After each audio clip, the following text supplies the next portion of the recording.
Judges 6.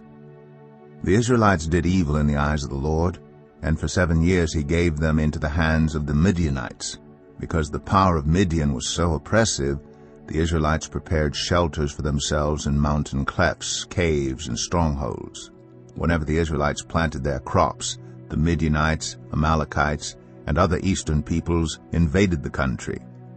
They camped on the land and ruined the crops all the way to Gaza, and did not spare a living thing for Israel, neither sheep, nor cattle, nor donkeys.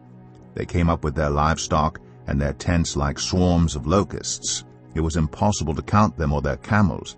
They invaded the land to ravage it. Midian so impoverished the Israelites that they cried out to the Lord for help.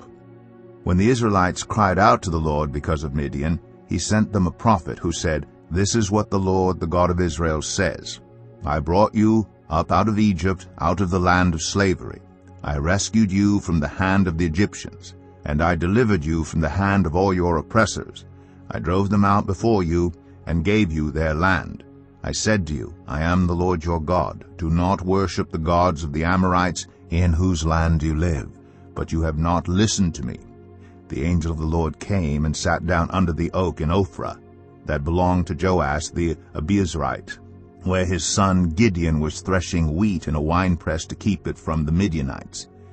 When the angel of the Lord appeared to Gideon, he said, "The Lord is with you, mighty warrior."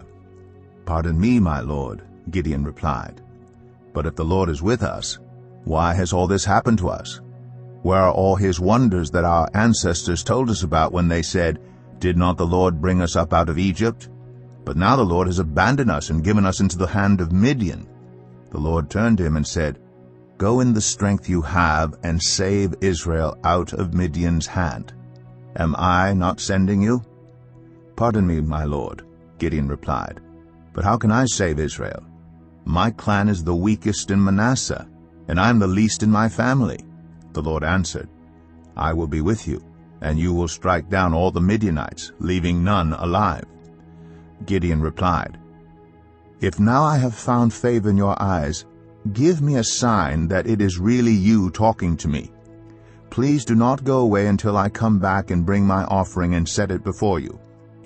And the Lord said, "I will wait until you return." Gideon went inside, prepared a young goat, and from an ephah of flour he made bread without yeast. Putting the meat in a basket and its broth in a pot, he brought them out and offered them to him under the oak. The angel of God said to him, "Take the meat and the unleavened bread, place them on this rock, and pour out the broth." And Gideon did so. Then the angel of the Lord touched the meat and the unleavened bread with the tip of the staff that was in his hand. Fire flared from the rock, consuming the meat and the bread, and the angel of the Lord disappeared. When Gideon realized that it was the angel of the Lord, he exclaimed, "Alas, sovereign Lord, I have seen the angel of the Lord face to face." But the Lord said to him, "Peace, do not be afraid. You are not going to die." So Gideon built an altar to the Lord there and called it, "The Lord is Peace." To this day it stands in Ophrah of the Abiezrites.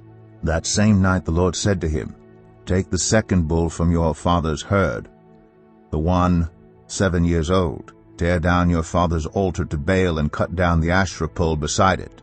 Then build a proper kind of altar to the Lord your God on the top of this height, using the wood of the Asherah pole that you cut down. Offer the second bull as a burnt offering." So Gideon took 10 of his servants and did as the Lord told him.